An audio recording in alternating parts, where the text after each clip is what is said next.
did I last go to India? I was last in India this year in May. Okay. Did any of these occurrences happen in India? Yes. Oh, so they followed you to India too? Yes. See, now that's an indication that the story doesn't hold together very well. Okay, so again, how is that an indication that story doesn't hold together? So something that can happen in US, if it happens in India, that invalidates it. This is a very intelligent person. He speaks on world affairs. He speaks on human. He speaks on human condition. He speaks about what's the way for the world to move forward, and his reasoning for invalidating some occurrences because it happened in Los Angeles and it happened in India also. That's weird. That's weird. Not really. I mean, I don't think of it that way, but let me... A little bit. Yeah. You have to admit, just a tiny bit, right? Oh, of course, yeah, I admit that. But the explanation for that is that the harassment agencies or harassment apparatus, which is able to do this, is not only just highly professional and organized, but also it is large. No, they've got international reach. But let me ask you this. You say one explanation. Hang on a second. So he's using the term international reach like they have long arms and their arms can reach all the way to India. So he's in that mode of sensationalizing and spicing it up a little bit because of what he's gonna announce as his conclusion in about an hour from now on.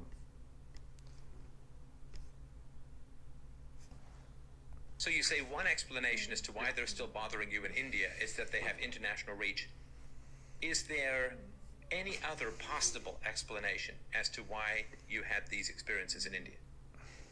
There is no other explanation. Yeah, there is. There really is. Okay, if I'm thinking, if you're thinking of the explanation that I'm thinking you're thinking, then that explanation does not hold in my experience. There is another explanation. You may not agree with it, but there is another explanation. Okay. Right? You understand, right? I'm not saying you have to agree with it, but the only explanation for what you're experiencing is not just massive state-sponsored international covert harassment, right? That's one explanation, and it's an extraordinary claim. There are other explanations that are less extraordinary, but are personally more... So why would a state-sponsored international harassment sound so extraordinary? So let's say that I'm not a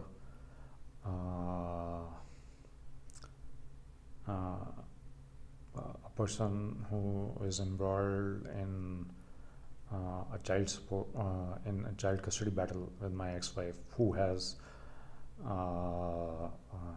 this women's shelter organization backing her, who has this district attorney's office who sits on their board, and so it is a political organization. So let's say that I'm not involved in that battle. Let's say that I'm a human rights activist, or let's say that I am a friend of Edward Snowden, or I'm a friend of Julian Assange. So what's so strange about state-sponsored international harassment which targets that kind of individual?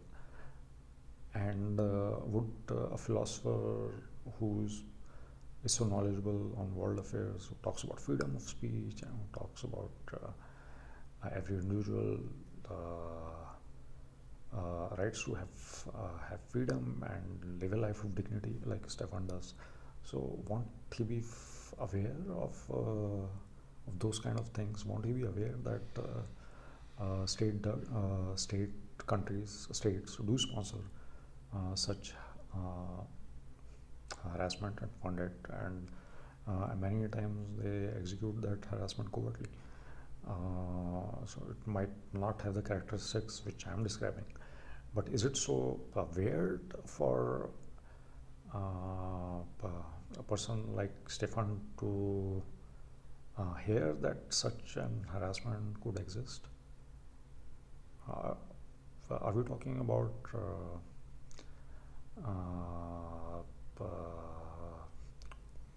a person who is driving a FedEx truck? No, this is a person who talks about philosophy, whose bread and butter is philosophy, who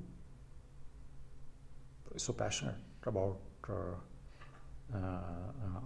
human beings and about what's happening in the world. He speaks about those events every day, sometimes more than once or twice a day. So how come this person, Stefan, is so incredulous about state-sponsored international harassment? It doesn't gel.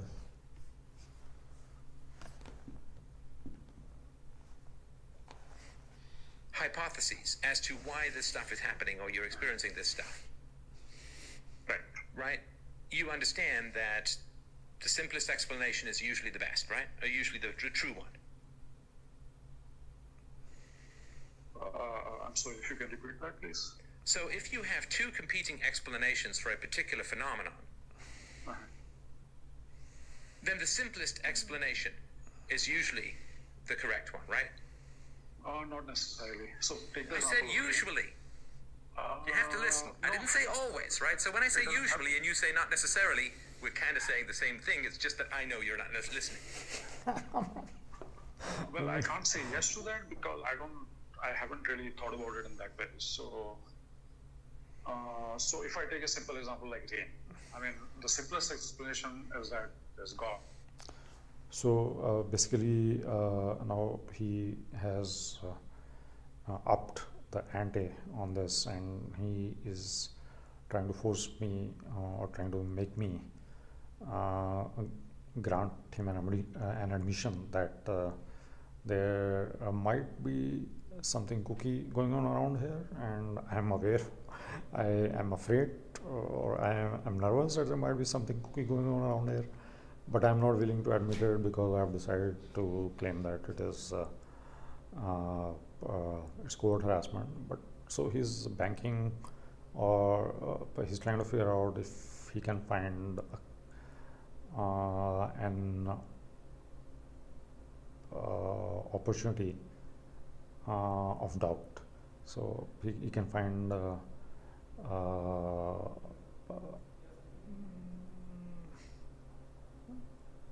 that if he can find that I am in doubt, and then he can open that up. So he's trying that, and he's going all the way now.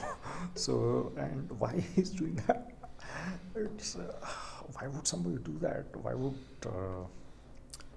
a philosopher, a person who's so passionate for truth and for clarity and for reasoning, being able to explain everything, why he's going in that direction? So here he tries to make me admit that I do have a little bit of doubt that what I'm asserting may actually be real, but I have no doubt whatsoever. So I can't admit that this is there. All the technology can be explained. The technology is not very much in public domain, but if somebody wants to look for it, they can figure it out. There's tracking and surveillance in this world very easy. You cannot move even 2 meters without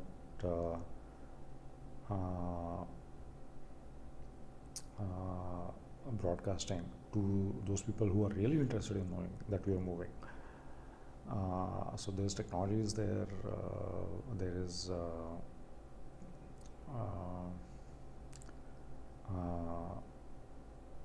an apparatus. There's a security apparatus. There's a business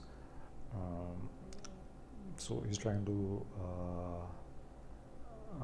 make me a little bit ashamed of what I'm asserting, so that then he can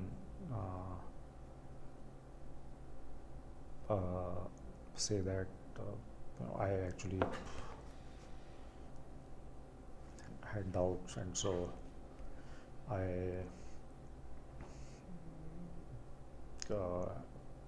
have to admit that those doubts might be causing me to